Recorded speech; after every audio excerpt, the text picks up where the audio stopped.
Welcome back to my YouTube channel. ഇന്ന് അരിപ്പൊടി കൊണ്ട് എങ്ങനെയാണ് നമുക്ക് സോഫ്റ്റായിട്ട് അതായത് പെർഫെക്റ്റ് ഇഡ്ഡലി എങ്ങനെ ഉണ്ടാക്കാമെന്ന് നോക്കാം. ഇതിലേക്ക് ആവശ്യമുള്ളത് ഒരു കപ്പ് ഉഴുന്ന്. ഉഴുന്ന് ഇത് 250 ml ആണ് കേട്ടോ. ഈ ഗ്ലാസിൻ്റെ മെഷർമെൻറ്റ് കറക്റ്റ് 250 ml ആണ്. അപ്പോൾ ഉഴുന്ന് എപ്പോഴും നമ്മൾ നല്ല ക്വാളിറ്റിയുള്ള ഉഴുന്ന് എടുക്കാൻ ശ്രമിക്കുക. ആവശ്യമുള്ളത് കുറച്ച് ഉലുവ. ഉഴുന്നും ഉലുവയും നല്ലവണ്ണം കഴുകിയിട്ട് നല്ല വെള്ളത്തിൽ സോക്ക് ചെയ്യാൻ വയ്ക്കാം. ഇത് ആ സെയിം ഗ്ലാസ്സിൽ 2 ഗ്ലാസ് വെള്ളമാണ് ഞാൻ യൂസ് ചെയ്തിട്ടുള്ളത്. 5 to 6 hours നമ്മൾ ഉഴുന്ന് സോക്ക് ചെയ്യാൻ വയ്ക്കണം. ഇനി ഇത് അടച്ചു വയ്ക്കാം, കാരണം ഈ വെള്ളത്തിലാണ് നമ്മൾ ഉഴുന്ന് അരച്ചെടുക്കുന്നത്. ഇതിപ്പോൾ വൈകിട്ടാണ്. ഇനി ഇതിലേക്ക് ആവശ്യമുള്ളത് അരിപ്പൊടി ആ ഗ്ലാസ്സിൽ 2 ഗ്ലാസ് അരിപ്പൊടിയാണ് എടുത്തിരിക്കുന്നത്. ഇനി ഇതിലേക്ക് കുറച്ച് വെള്ളം ഒഴിച്ചു കൊടുത്തിട്ട് ആ ബാറ്റർ റെഡിയാക്കാം. എപ്പോഴും വെള്ളം ഒരുമിച്ച് ഒഴിക്കരുത്, കുറച്ചായിട്ട് ഒഴിക്കണം. ആ കൺസിസ്റ്റൻസി മാറിപ്പോവരുത്, അതായത് ലൂസ് ആവാൻ പാടില്ല ബാറ്റർ. അപ്പം ഞാൻ കുറച്ച് വെള്ളമായിട്ട് ഒഴിച്ചു കൊടുക്കുകയാണ്.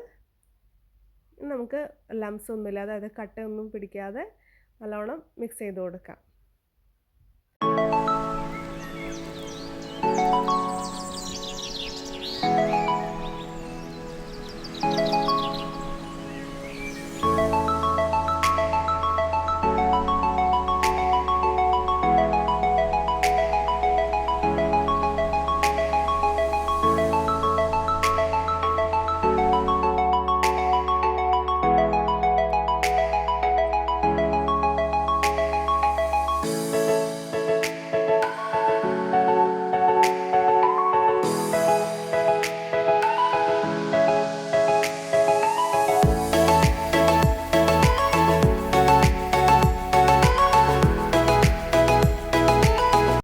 അരിപ്പൊടി ഇവിടെ നല്ലോണം മിക്സായി വന്നിട്ടുണ്ട്.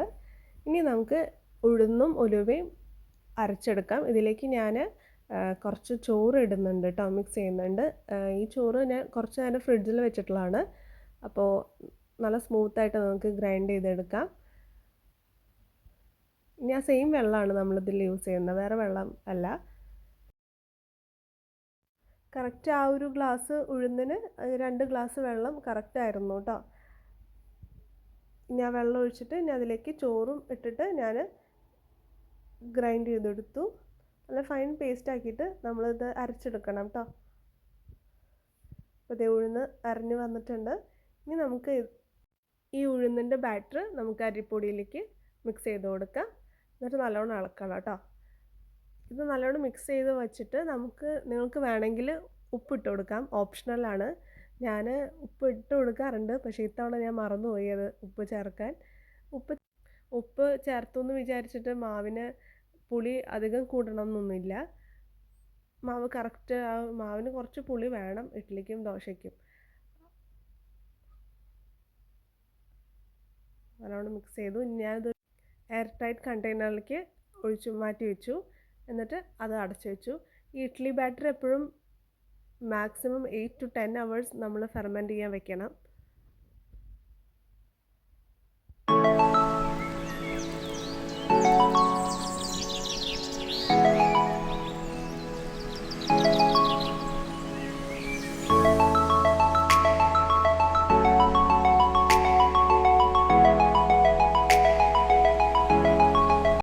നെക്സ്റ്റ് ഡേ മോർണിംഗ് ആണ്. മാവൊക്കെ നല്ലോണം ഫെർമെൻ്റ് ആയിട്ട് വന്നിട്ടുണ്ട്. ഇനി നമുക്കിതിലേക്ക് ഉപ്പ് ചേർത്ത് കൊടുക്കാം. ഉപ്പ് ചേർത്ത് കൊടുത്തിട്ട് ഇനി ഇഡ്ഡലി ഉണ്ടാക്കാം. ആദ്യം ഇഡ്ഡലി പാത്രത്തിൽ ആവശ്യത്തിന് വെള്ളം ഒഴിച്ചിട്ട് നമ്മൾ മൂടി വയ്ക്കുക. എന്നിട്ട് മീഡിയം ഫ്ലെയിമിൽ വയ്ക്കാം. അതിനുശേഷം നമ്മൾ ഇഡ്ഡലി തട്ടിൽ ബട്ടറോ എണ്ണയോ അപ്ലൈ ചെയ്തിട്ട് ബാറ്റർ ഓരോന്നായിട്ട് ഒഴിച്ചു കൊടുക്കാം.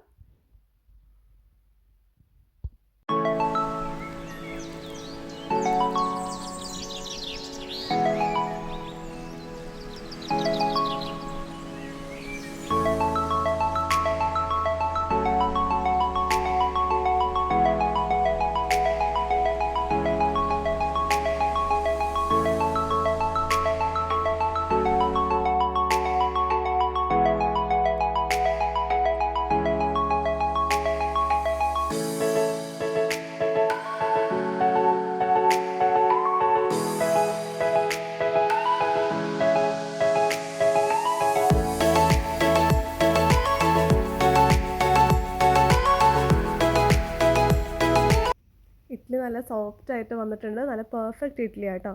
ഭയങ്കര സോഫ്റ്റ്, അത് പഞ്ഞി പോലത്തെ ഇഡ്ഡലി എന്നൊക്കെ പറയില്ലേ, അതുപോലത്തെ ഇഡ്ഡലിയാണ്. എല്ലാവരും ഇത് ട്രൈ ചെയ്ത് നോക്കണം. അതായത് നമ്മൾ സ്ഥിരം പച്ചരിയാണല്ലോ, പച്ചരി അല്ലെങ്കിൽ ഇഡ്ഡലി റൈസാണ് നമ്മൾ സോക്ക് ചെയ്ത് വെക്കാറ്. അതിന് പകരം അരിപ്പൊടി മിക്സ് ചെയ്യുക, ആവശ്യത്തിന് വെള്ളം ഒഴിച്ചിട്ട്, എന്നിട്ട് ഉഴുന്ന് അരച്ചിട്ട് ഇതിലേക്ക് ഒഴിക്കുക. അത്രയേ ഉള്ളൂ, വളരെ സിമ്പിളാണ്. അപ്പോൾ എല്ലാവരും ഇത് ട്രൈ ചെയ്ത് നോക്കണം. വീഡിയോ ഇഷ്ടപ്പെട്ടാൽ please do like, share and subscribe. Thank you.